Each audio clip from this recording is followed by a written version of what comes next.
was starting off as a slow night. We saw a lot of natives, but no pythons. I went out with 3 other friends just to show them what Florida python hunting was really like. And then around 1 o'clock in the morning, we stumbled upon this giant snake that I thought was just a good sized snake at first, maybe 10 feet. And then we cruised up real close to it and I realized it was an absolute monster. And we wrestled this thing for about 3 minutes before I got a hold of the head. It was a fight, and it was a good one. Definitely one to remember. I thought that I'd be able to go up and grab this thing's head immediately, and it's one of the only snakes I've seen that immediately freaked out when I walked up to it. Usually they kind of hide, they think they're hidden, They just stay put.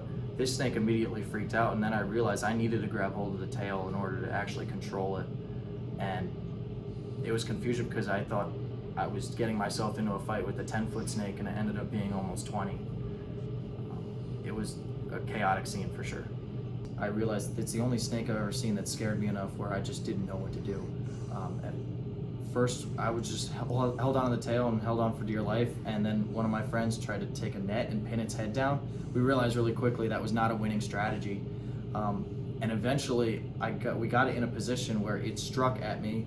Me and my friend Joe just narrowly avoided it, and then once its neck was outstretched on the floor, I could go down and grab it and get a hold of it with both hands and try and control the beast.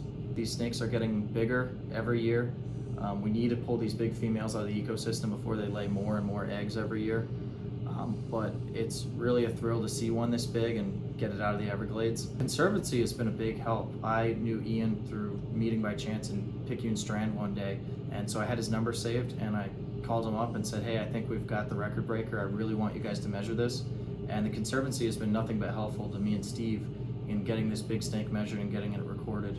On the table behind us is a 19-foot Burmese python that was found in the Everglades of Big Cypress National Park. It's the longest snake that's ever been recorded in Florida, possibly the longest Burmese python on record.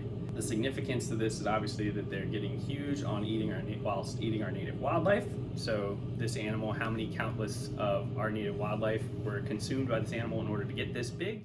They brought it to us for the official measurement, and so upon bringing it to our official measurement, we talked with them more, and they were very interested in donating as much of this snake to science as possible. So we'll be collecting the genetic samples, we'll probably be collecting the diet contents, we'll be getting as much information off this animal as possible, not just a maximum length. It's a female. And do you know if it has eggs or? It currently does not have eggs. It may have recently just finished incubating its eggs, and it was traveling to go and find its next meal. That was probably what was happening. This time of year is when all the hatchlings are coming out, and so they are,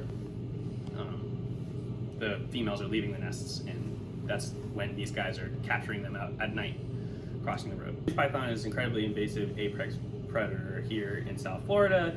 They're incredibly impactful by consuming a ton of native wildlife. It completely messes up the food web. Specifically here in the Everglades, where we are kind of a World Heritage Site, the wildlife is really important. Here on the west coast of Florida, we actually have an ongoing Everglades restoration project that's costing millions of taxpayer dollars to try to restore the proper hydrology and all the proper wildlife to help boost like ecotourism as well as just ecosystem function in general. So this thing is directly in conflict with that.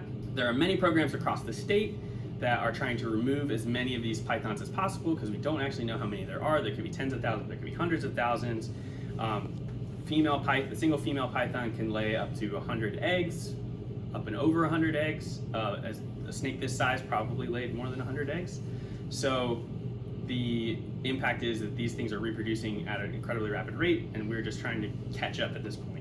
So our friends here are amateurs, they're hobbyists, they care about the Everglades, they're Naples locals, so they came down, they were just road cruising looking for native snakes, and then if they found a python, obviously they would remove it, euthanize it, and so on.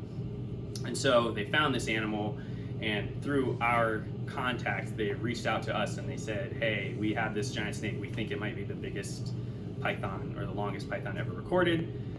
So they communicated with us and they brought it in this morning. We brought the tape out, we did a full length measurement, and it turned out it was 579 centimeters long, or 19 feet. So it's just head to, so we do the head to the snout to the vent, which is the cloacal vent, and then we also measure the full length. So from the tip of the head to the tip of the tip, to the nose to the tip of the tip. And so the importance of people like these guys are students, you know, they're locals, they just care about their wildlife, and so they're just out cruising and they happen upon this epic creature. They don't have any incentive by a state program to capture it other than just to remove it. So it's a pretty cool thing that they did. They found a reliable scientific source to get a quality measurement, and then they said, hey, let's give as much as possible to the scientific community to further on understanding this problem even better. I'm proud as hell. We started from nothing. Me and Stevie hunted for over 100 hours each, went on multiple camping trips. We're out there sundown to sunrise for many, many nights without finding a single snake. And when we finally got our first one, it was like the best feeling in the world. And then now to find the world record snake 2 years later, it's a dream come true. It's awesome to be able to make an impact like this on the South Florida environment.